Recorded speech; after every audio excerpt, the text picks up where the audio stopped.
was the day of the election in Palm Bay, and that's like more than 2 hours away from Seminole County, and it was raining, and I looked like a drowned rat. And I couldn't figure out how to hold a sign and hold the umbrella at the same time, so I'm standing there, and then all of a sudden it dawns on me, these people don't know who I am.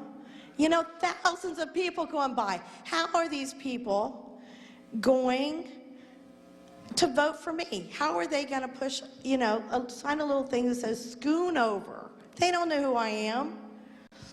And I realized, God really was in the results. It wasn't about me, never was about me. It wasn't about how hard I worked.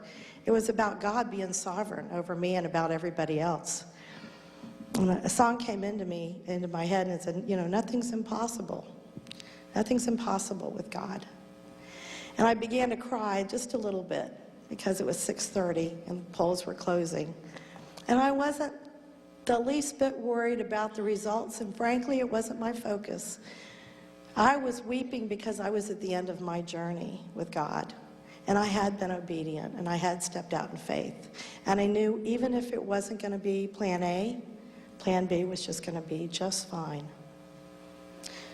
So I want you to know, when God calls you to do something extraordinary or just a little bit different than what you've been doing, grab that opportunity.